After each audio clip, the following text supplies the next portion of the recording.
So we heard in the gospel, Jesus didn't bring peace, but fire. He came to turn the world upside down. He says that we can see the signs, whether it's the weather or the traffic, we can see the signs around us. And yet, the signs of what is happening in our world, either we don't see them or we ignore them. What are the signs we are ignoring? The signs we are missing? Is it the climate emergency that we're called to notice, to respond to?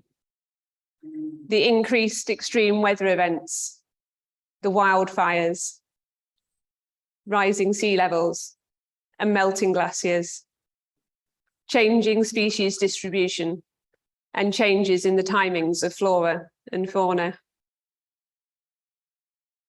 Or is it the signs of a changing political landscape, increased global tensions, increases in populism, losses of freedoms in Hong Kong and Afghanistan and many more, and increased inequality? What is it that we're called to notice, called to respond to? There's no easy answers. The scriptures say families will be divided. If it was easy, if it was obvious to discern what was the right thing to do, then families wouldn't be arguing about it, would they? They'd all go, well, this is the nice, good thing that all us nice, good people do, and they'd all just do it. But it's not that simple, is it? To do one thing is to not to do another. There's challenge and sacrifice. And we know that it's never going to be easy. So there's going to be fights and arguments and division. We're going to be undecided. Choosing between what's right and what's easy, what's right for us or what's right for them, what's comfortable. There are people making decisions in Russia. Should they speak, but to speak, maybe to die?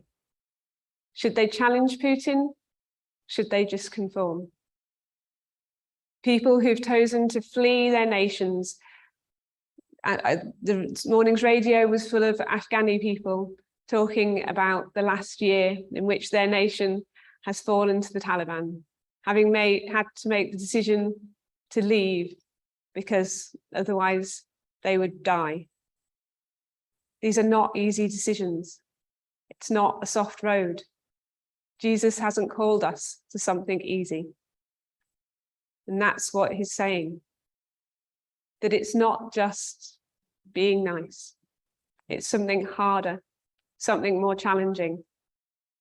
The news was full of Salman Rushdie, who spoke, who dared to speak, and what has happened to him.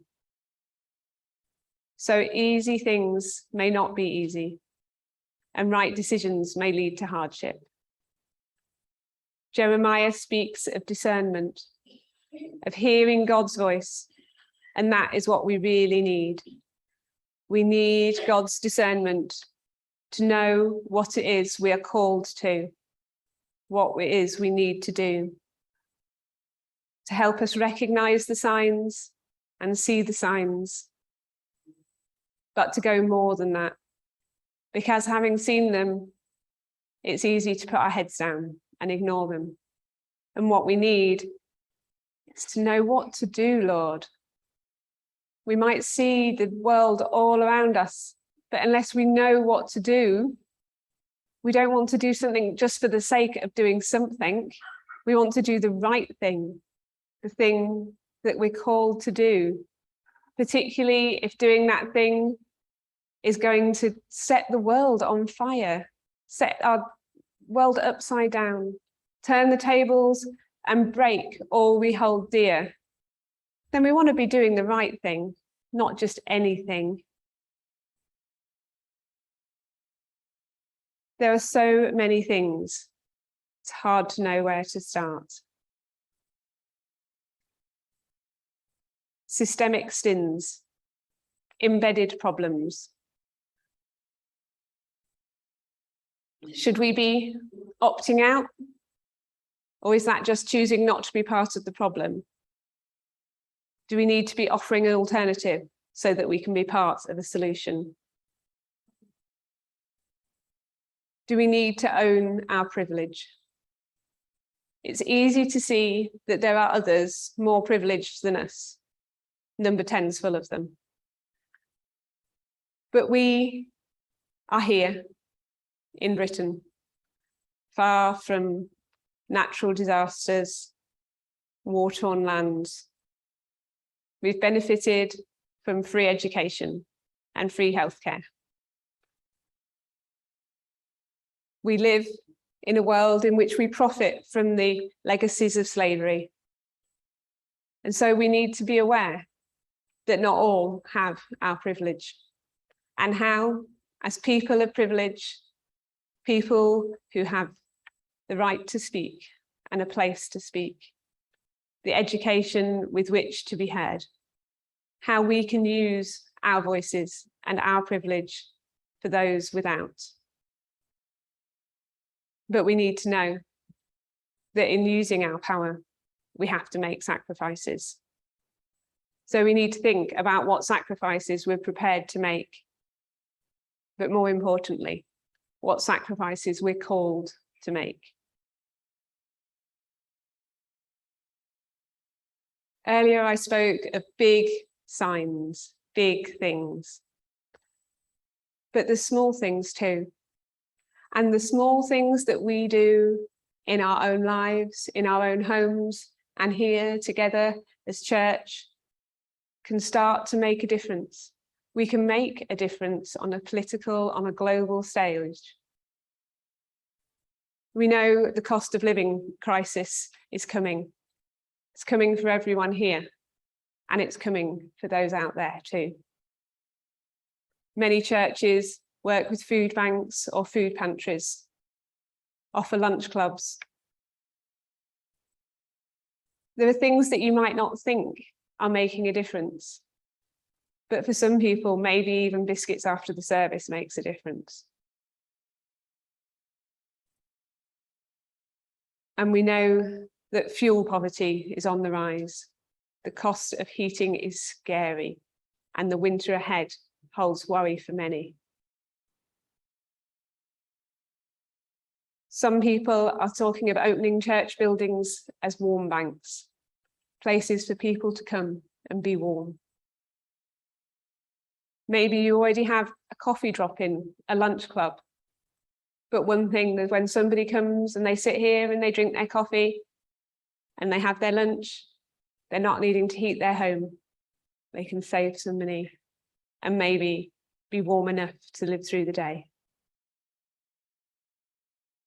In the extreme heat we experienced a few weeks back, that feels like it's here, but it's not quite here this week. It's just hot. It's not exceedingly hot. Churches that, unlike this one, which is very warm today, big stone old churches could be havens from the heat, places where people could come, seek sanctuary and cool.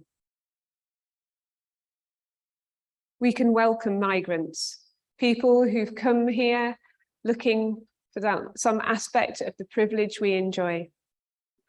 Welcome them, befriend them, forgive their lack of language, help them with their basic skills. We can support and encourage access to democracy. Let everybody know how they can have their voice, whether it's writing to their local councillor or registering to vote. Help their voices be heard. And we can campaign. Make sure it's known what are God's priorities, that his children are fed and loved and cared for. Not that people heap up profits and the few ride over the rest of us, but that we love and care for all God's creation, his people, his planet.